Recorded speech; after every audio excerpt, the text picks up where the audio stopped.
Hi, in this video we are going to look at 3 examples of how to graph linear equations, so lines, in slope-intercept form. All right, so our first example is the equation 3x plus 3y equals 15. And zooming in, it says, look at our equation. Is it in slope-intercept form or y equals mx plus b form? Y is not all alone, so no, it is not in y equals mx plus b form, and we need to go down this no pathway. All right, so what we need to do first is rewrite the equation solving for y. So I'm going to quickly copy down our equation. We had 3x plus 3y equals negative 15. And again, our goal is to solve for y, getting just y all alone. So the first thing that I'm going to do is subtract 3x from both sides.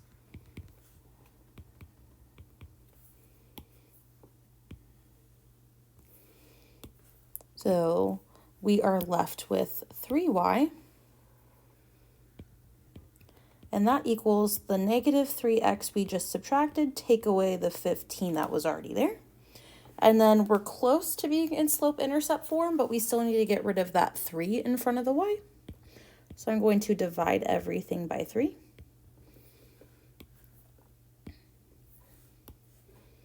So doing this gives us our final equation. We get y equals negative x take away 5.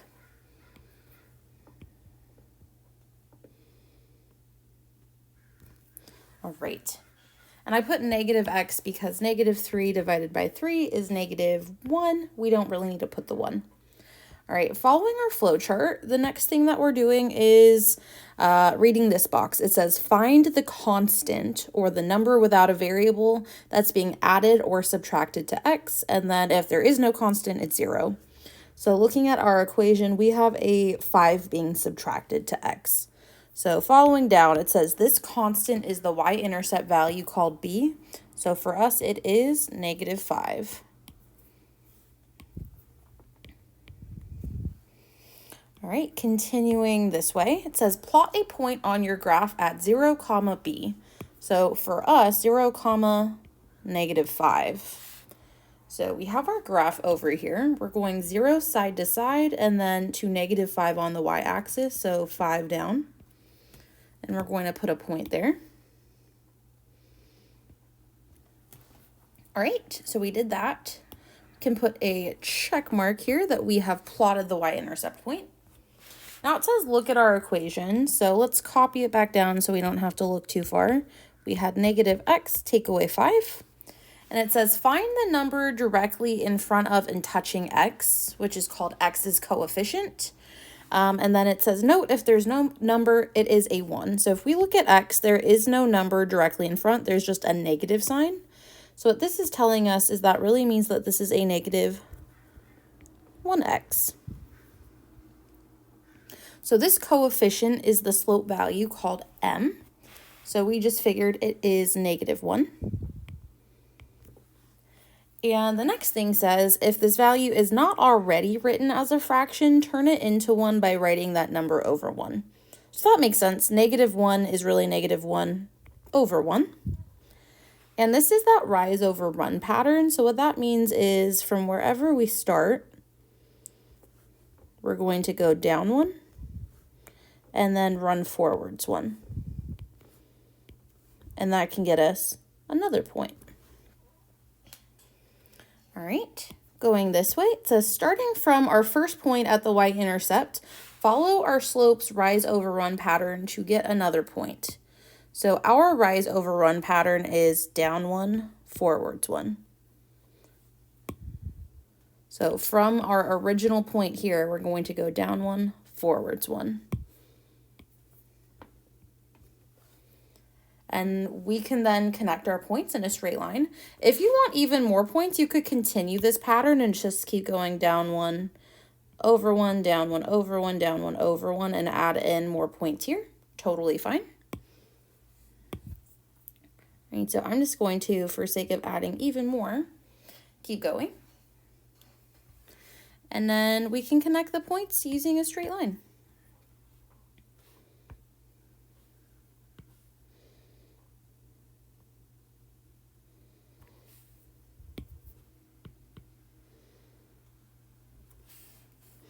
Right, always remember to put arrows on the ends of your line to show that it goes forever and ever and ever.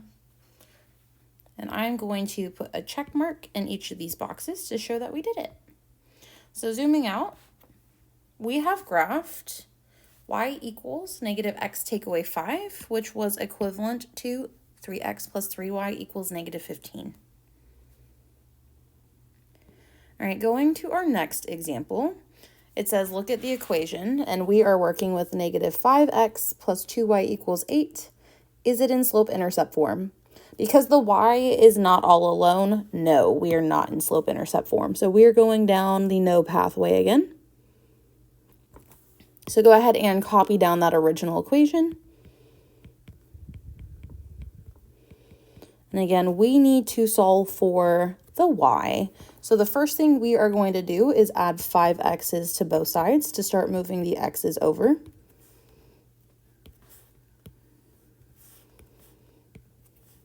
So that'll leave us with 2y equals the 5 x's we just added over, and then plus the 8 that was already there.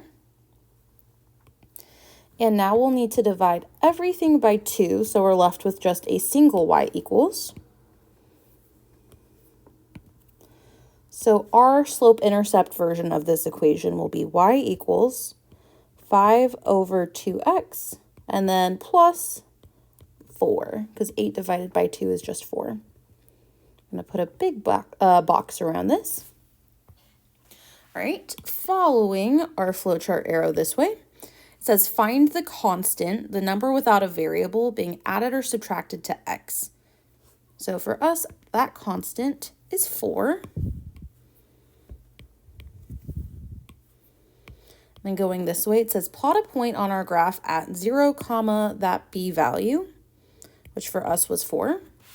So here's our graph. We will go side to side 0 and then up 1, 2, 3, 4 and put our first point there. All right, go ahead and add a check mark to your box once you've done that. Next up, it says look at our equation. So let's copy it back down so we don't have to look too far. We had y equals 5/2 x plus 4. And it wants us to find the number directly in front of and touching the x. So for us, 5/2. This is called x's coefficient. So continuing onwards, this coefficient is our slope value, m, so our slope is 5/2.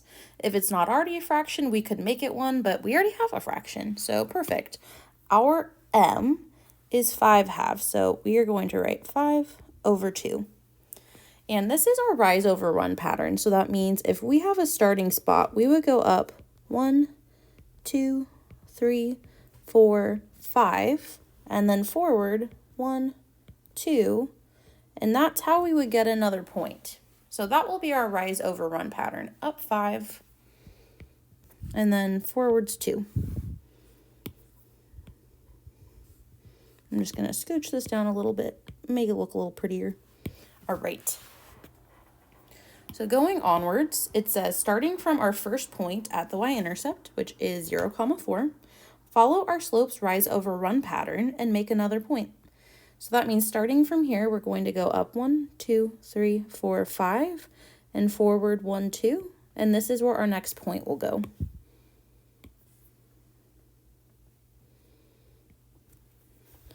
And after that, connect our points in a straight line.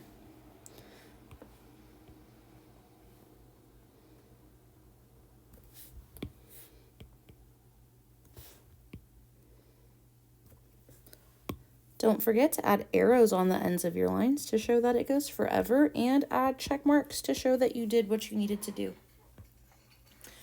Now this time we didn't have enough space to do our rise over run pattern any more than just one time, right? We couldn't go up 5 forwards 2 again, there's just no space.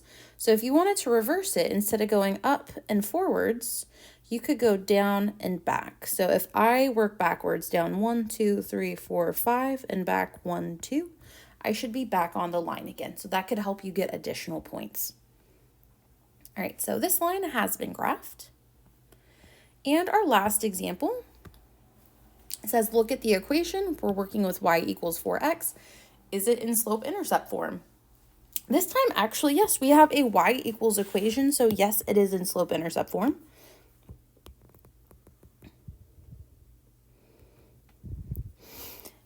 All right, going down the yes pathway, it says find the constant, the number without a variable being added or subtracted to x.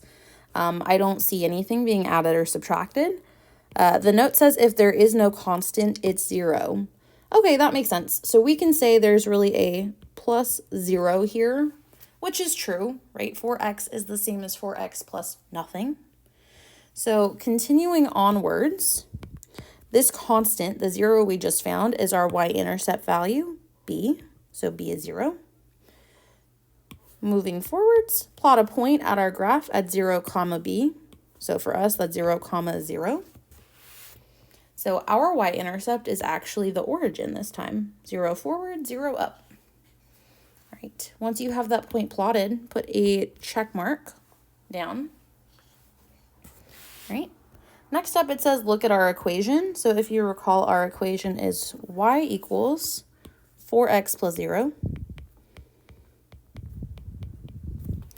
And it wants us to find the number directly in front of and touching the x, which is this 4. Going down, this coefficient, the 4, is called our slope value, which we call m. So m is 4. And it says if this value is not already a fraction, make it 1 by writing that number over 1.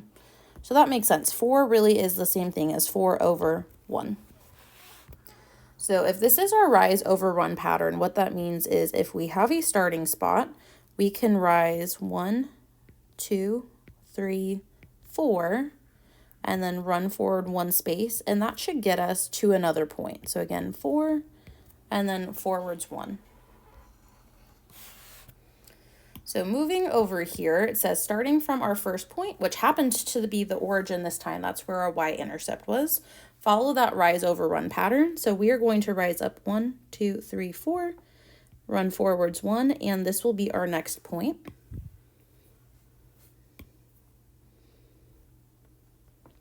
Now I actually have room to do this a second time if you wanted to. You don't have to, but because I can, I'm going to go up 1, 2, 3, 4, forwards 1 another time. And now connect your points using a straight edge. Right, make a line.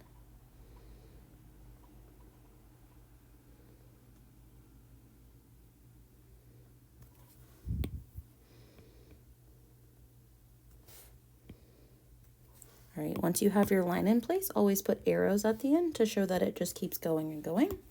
And check off the boxes to show that you did what you needed to do.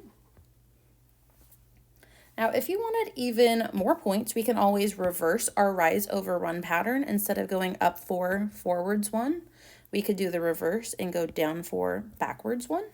So starting from the origin, if we did that, down 1, 2, 3, 4, backwards 1 would put us perfectly on the line as well. All right, so here was 3 examples of how you graph linear equations or lines in slope-intercept form. Thanks for watching. Bye.